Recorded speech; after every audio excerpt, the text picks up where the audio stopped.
का ये बाबा अरे इस बार किनका के वोट देवे जा रहा जरा हमरो बताब। किनका के? अरे उन्हीं को न देंगे जो सच्चा इंसान है। अरे तो सच्चा इंसान कौन है बाबा, उनको भी तो नाम बताइबा ना।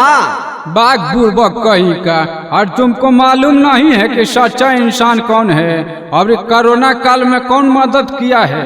तो कौन कलखिन कोरोना काल में मदद बाबा, जरा उनका नाम बतावा। अरे कौन कैलखिन है? कौशल्या देवी और नगेंद्र भैया कैलखिन है। और कौन कैलखिन है?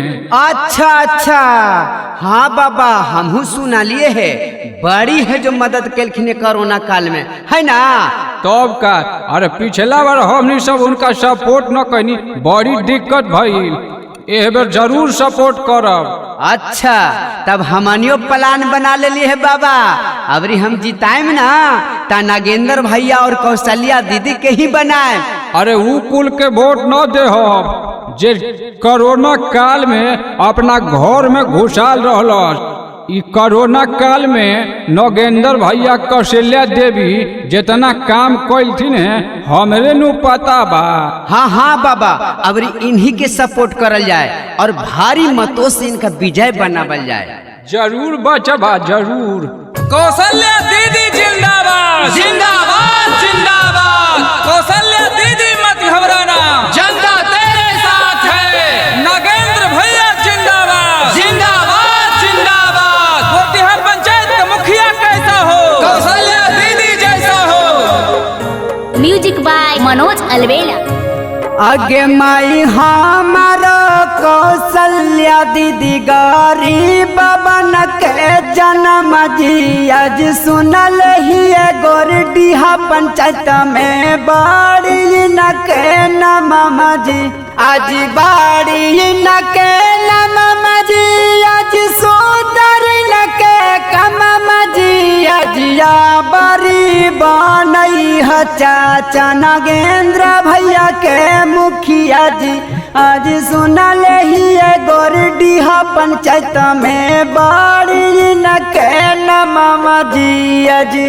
दोस्तों बनाएंगे मुखिया इन्हीं को, ये जनता की पुकार है। बनाएंगे मुखिया इन्हीं को, ये जनता की पुकार है। और गोरडीहा पंचायत में कौशल्या दीदी की जय जयकार है।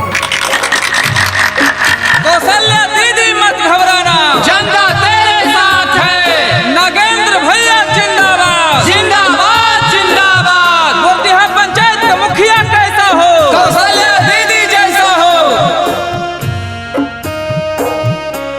आगे माई दिलावा के साफ होथिन मानमा के सच्चा जी, आज सब उम्मीदवा रब में कौशल्या दीदी अच्छा जी, नागेंद्र भैया अच्छा जी, आज दिलावा के सच्चा जी, अजिया बड़ी बनई है चाची कौशल्या दीदी के मुखिया जी, आज सुनल ही गोरडीहा पंचायत में बड़ी न के नम जी। दोस्तों जितना ही नहीं है लक्ष्य हमारा विकास कार्य को चरम तक पहुंचाना है, जितना ही नहीं है लक्ष्य हमारा विकास कार्य को चरम तक पहुंचाना है। शिक्षित संपन्न हो गांव का हर घर अपना, यह लक्ष्य हमें पूरा करके दिखाना है। आगे माई घर में लागल नाला जाला चालू कराबई थुंजी, आज इंदराया बास दे थुन बिरध पे नासनमा जी, आज बिरध पे नासनमा जी, आज पाका के माकनमा जी, आज पिछला बारा हारा गेल खुन तैयो जनता के करहतुन का मामा जी, आज सुनल ही गोरडीहा पंचायत में बड़ी न के नमवा जी। दोस्तों जात पात का भेद नहीं, मानवता धर्म हमारा है।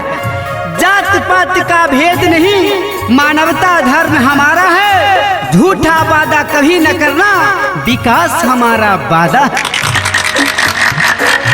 खेत मजदूर किसानों का मुखिया कैसा हो? कौशल्या दीदी जैसा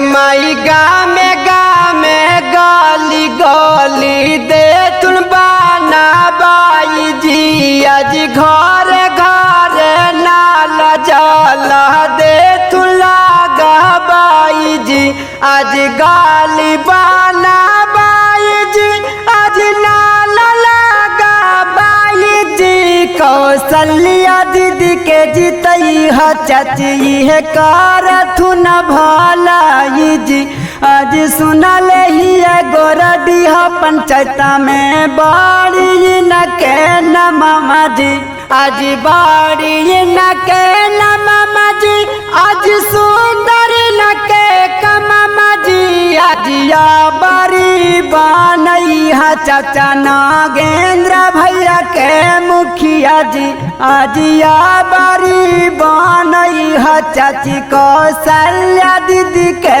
मुखिया जी आज सुनल ही गोरडी पंचायत में बाड़ी न के न मामा जी आज Recording by Manoranjana Studio.